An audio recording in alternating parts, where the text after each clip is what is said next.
বাংলাদেশ জাতীয়তাবাদী দল পৌর বিএনপির সম্মানিত সাধারণ সম্পাদক কমিশনার আজাদ ভাই, অনেকের নাম বলছি, আরো অনেক মুরব্বী আছে, ইচ্ছা করে নামগুলো বললাম। আমাদের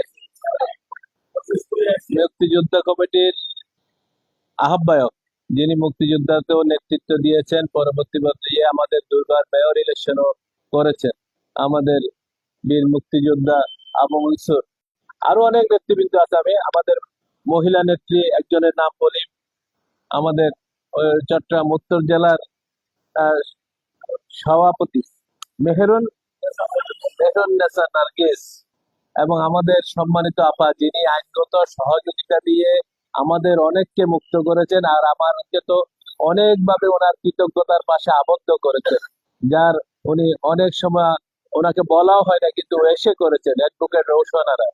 উপস্থিত সম্মানিত নেতৃবৃন্দ, যাদের নাম বলি নাই, যারা আমার অন্তরে আছে, নাম বেশি বলতে গেলে সময়ের জন্য আমি বলতে পারছি না, আমি সবাইকে আন্তরিক অভিবাদন জানাচ্ছি এবং আপনাদের সবাইকে শুভেচ্ছা জানাচ্ছি। বিশেষভাবে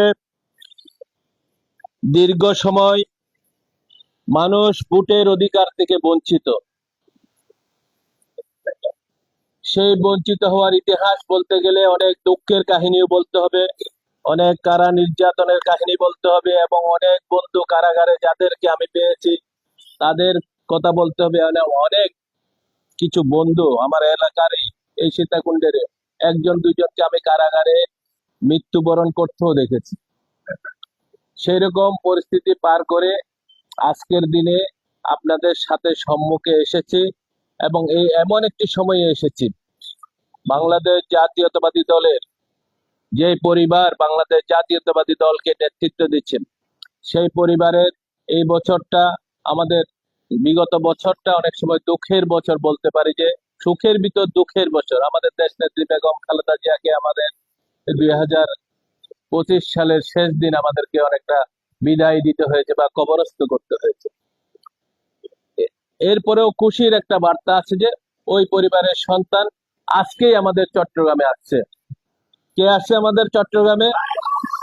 আমাদের আগামী দিনের প্রধানমন্ত্রী, যিনি বাংলাদেশকে নেতৃত্ব দেওয়ার জন্য এবং বাংলাদেশকে গঠনের জন্য নতুন পরিকল্পনা নিয়ে আসছে, এবং সেই পরিকল্পনাগুলো চট্টলবাসীদের সাথে শেয়ার করার জন্য চট্টগ্রামে আসছেন সেই জননেতা জনাব বাংলাদেশ জাতীয়বাদী দলের চেয়ারপারসন তারেক রহমান। উনি চট্টগ্রামে আজকে আসবেন কিছুক্ষণ পরে, এখান থেকে মিটিং শেষ করে আমি সেদিকে যাব। সেজন্য আজকে আমাদের মিছিলের কর্মসূচিটা আমরা স্থগিত করছি।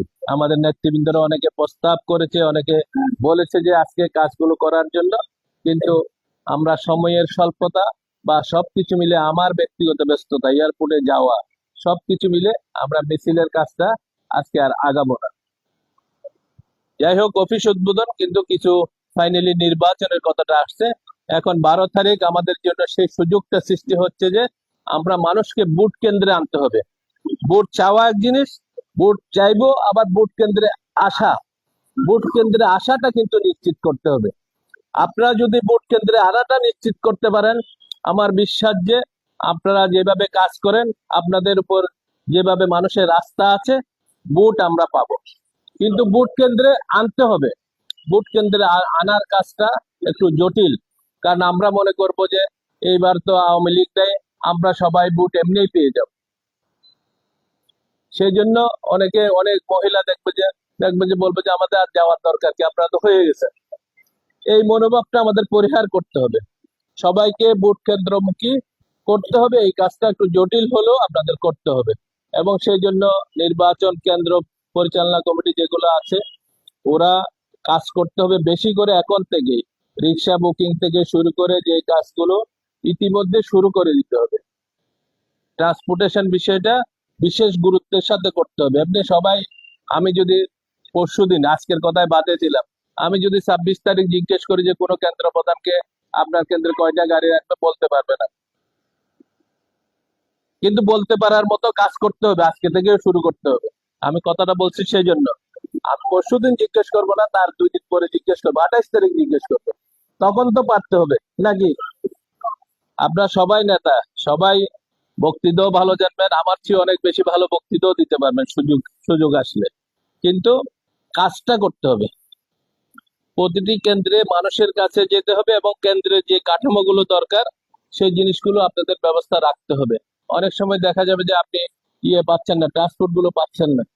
এই বিষয়টা বিশেষ যত্নের সহিত দেখতে হবে। এই কাজগুলো কেন্দ্রে যারা দায়িত্বে আছে, কেন্দ্র প্রধান বলবো না, কেন্দ্রে যারা 10-15 জন বা 30 জন যারা আছে, সবাই মিলে কাজগুলো করতে হবে, নিজ দায়িত্বে করতে হবে। তখন দেখবেন যে আপনাদের কাজগুলো সহজ হবে এবং আপনারা সবাই কামিয়াব হবেন। তো আমার যেটুকু বিশ্বাস যে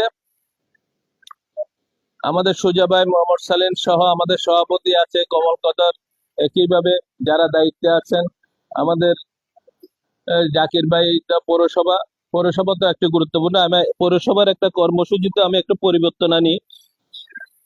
29 তারিখে বিষয়টা মোরসালিন একটু দেখলে ভালো হবে।